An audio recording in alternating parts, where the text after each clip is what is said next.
Joining us now, Monday regular NHL insider from the Bob McCowan podcast, the former executive producer of Hockey Night in Canada, Mr. John Shannon. How you doing? Happy Monday, boys. Yeah. Crazy Saturday in Canucks world. Let's start with Brock Boeser. They were going to scratch him on Hockey Fights Cancer Day when, of course, he was out there playing for his dad, Duke, who passed last season due to cancer. Bruce says, look, he didn't know it was Hockey Fights Cancer Day. Honest mistake here from the Vancouver Canucks. How did you read what went down with Boeser on Saturday? Well, here's what I would tell you. I've worked for a couple of NHL organizations, and hockey ops rarely knows what everybody else is doing. Hockey ops is in their own world. And if you have if you're having some trials and tribulations in getting your team to perform and win, you are in your own cocoon. So if Bruce says that he had no idea that it was Hockey Fights Cancer, I can believe it because by the same token, John, it's one of those ones where you just have to manage the situation. Yeah. By the same token, just some would say, hey, it shouldn't really matter what the theme of the night is for the people in attendance and all that. You know, what matters most is, purely hockey operations and coaches' decisions. And if he felt that, Boeser needed a kick in the pants for this game, then that should have governed all. Well, but I believe that. Do you not believe Joshua was hurt? Was this a last-minute change that they created amazing injury to scratch Joshua and put Boeser in? Was this just coincidence? Well, who knows what the actual is he injured? Probably. Could he have played? Maybe. Mm-hmm. I mean, you can make an injury as serious as you want it to be if you were so inclined, right? Yeah. It's hard to know what truth is. Mm-hmm. The truth of the matter is for the Vancouver Canucks, they just continue to make their own soap operas at times here, John, and that's probably the last thing that they need with the losing. Yeah, the question becomes for me, and I don't know the answer, is do they view it as a soap opera inside? Is there a soap opera inside for them? Obviously the Rachel Doerrie human rights thing is an issue that they have to deal with corporately. But, their whole thought process is, we're trying to create a winner here. And when I say I'm talking Patrick and Jim. They don't care about outside influences. Jim Rutherford does not. I know it's hard to believe, but Jim Rutherford does not listen to Sekeres and Price.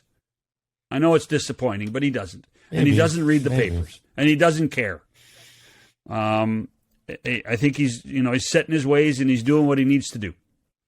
No, that doesn't mean that others in the organization don't watch or listen. But Jimmy's pretty stubborn, as you guys know. And so he's got a plan and he's going to live with the plan. So as much as it does look like there's some palpitations in the organization all the time, I'm not sure Jimmy really cares. Yeah. I would argue a market like Vancouver is pretty unique. That's the learning curve. You should know what's going on with your customers. And if they don't know, John, then they're more disconnected than we suspected. No, I would suggest that could be a problem for him as well. I don't mean he has to follow all the media in here. But the Boeser thing on Saturday was avoidable, and that seemed to be lost in the communication. Yeah, you're probably right. I mean, it was disappointing. Now, in the end, it worked out for Brock. It worked out for the Canucks. But it still doesn't mitigate the issues of what's going on with him and his contract and what his agent is doing, helping out the team, trying to find is he trying to find a new location for him? What is he doing?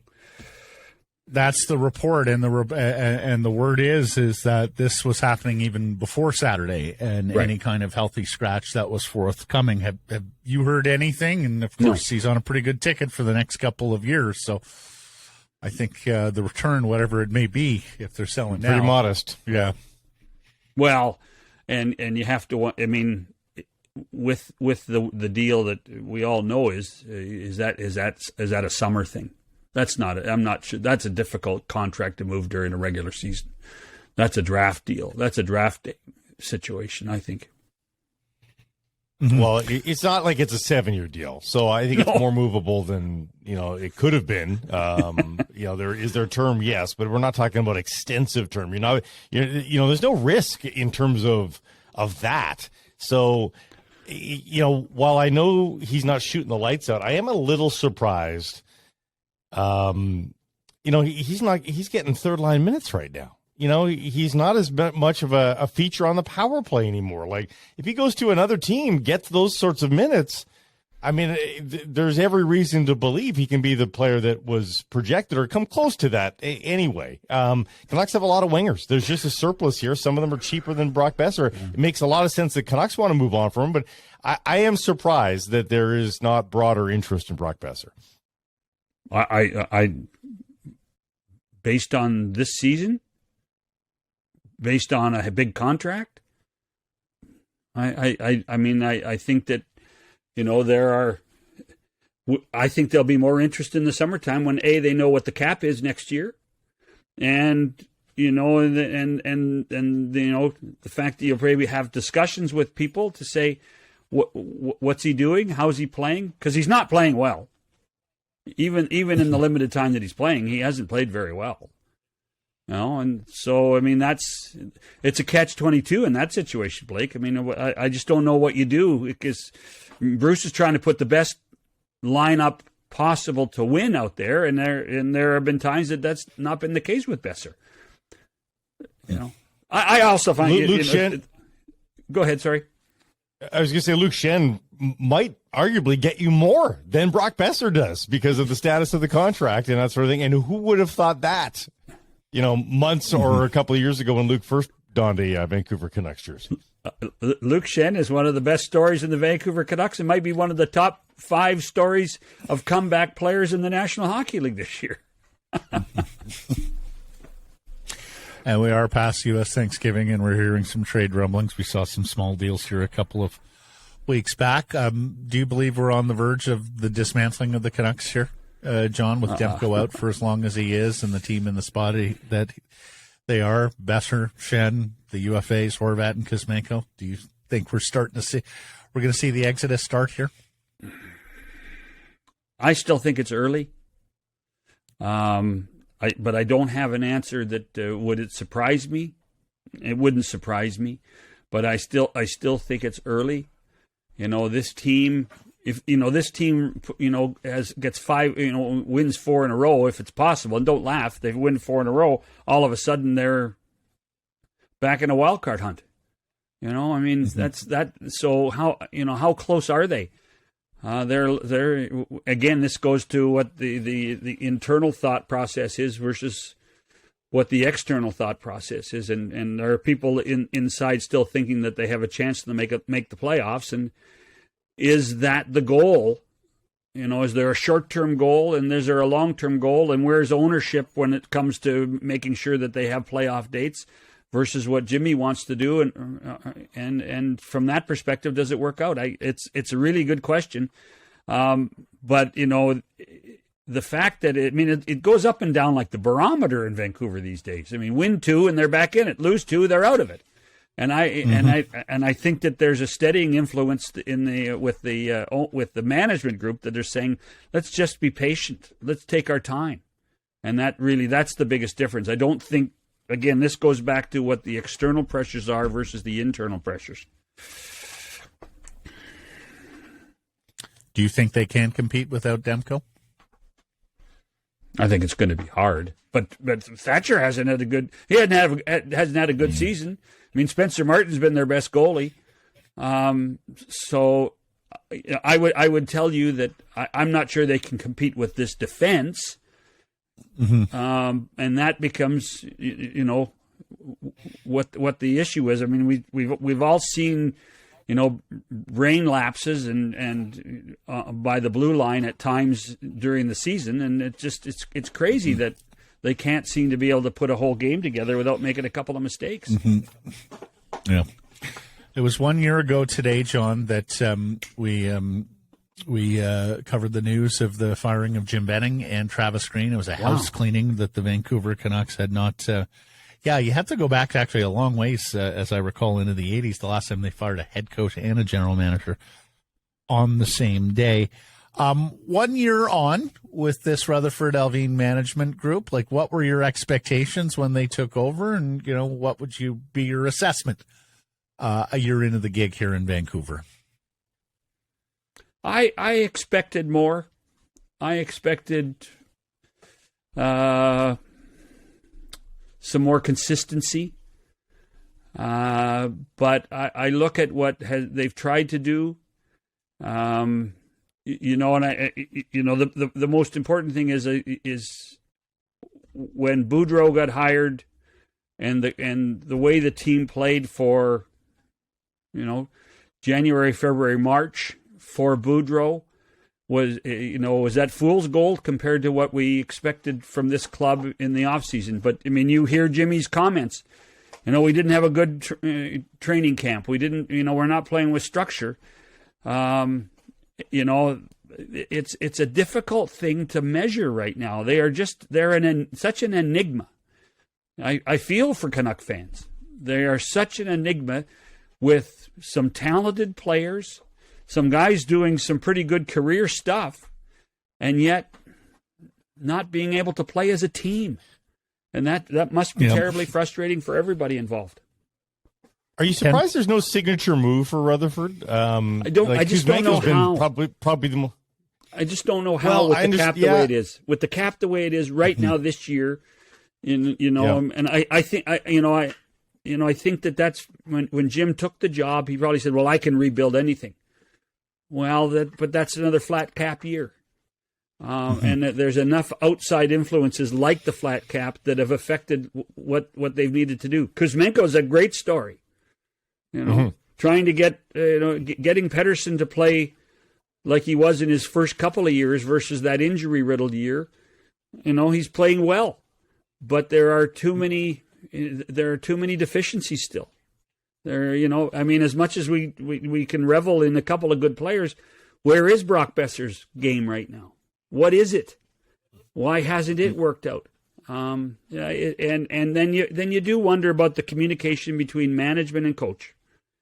What is the factor there, and how are they getting along? And then that points to what happens next, if anything, and the impatience of the fans. And everybody says we've been brutal since 2011. We haven't, nothing's been good since 2011. Well, if you're Jim Rutherford, he doesn't care about anything about that because he wasn't there 11 years ago. He was there a year ago, and he's trying to fix it a year ago. Yeah, again, though, John, history doesn't begin when you arrive on the spot, though. Like, Jim has to recognize what this market, what this fan base, what this organization has gone through prior to his arrival. And I agree with you. It's a catch-22 in that you want to be patient. You want to do it the right way. You got to lean on the patience of your customers and fans. The problem is they're all out of patience because the way the thing has been managed and mangled in the decade preceding you. So, here's the and Matt, you're not wrong. You're not wrong. And here's the learning curve. Even for a guy in his 70s, you could do it in Hartford, you could do it in Raleigh, you could even do it in Pittsburgh, but you can't do it in Canada, man. It's hard to do. It feels Canada. like he's trying to wish away this year is the thing because he wants another year off these contracts and wants to hopefully get some cap space. Thanks to the league itself and maybe expiring contracts, it feels like the Canucks are just waiting for the year to end. And that's a big sentence for the fans here because we just got through November, for God's sake. And because they had that luxury available to them last year, Blake. Like, if he had wanted to tear it down last year in January when he took over, then I think, people would have understood. If you tear it down now in January, people go, oh, what was the last year about? So the problem was they were winning too much last year after they took over. To some degree. And Bruce was too successful last year. And it's funny you mention it, John. Bruce, 42, 27, and 13, good for 97 points in exactly 82 games as head coach of the Vancouver Canucks, and 97 points would have been the last team in to the Western Conference last year, the Nashville Predators. Although some ace on Twitter has told me that the Canucks would have lost out on the final postseason spot by a tiebreaker with this record, 42, 27, and 13 for 97 points. Over 82. And John, here's the other thing. You can argue that there are 3 bouts of winning in this last decade for the Canucks that wound up hurting the franchise overall. Willie Desjardins' first year at the helm, where the Canucks were really good. Yeah, in 2014, 2015. The performance in the bubble, where they were excellent, took Vegas to 7 games, nearly played for the West.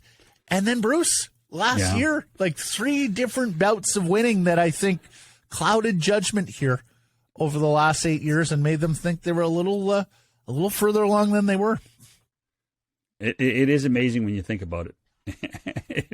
It is amazing, and I do think that, and I think the Miller contract played into that too. If they had continued to flop all of last season, Miller probably wouldn't have been signed, and there would have been a major house cleaning of players. Yep. They were too darn good, and just got to the cusp, right?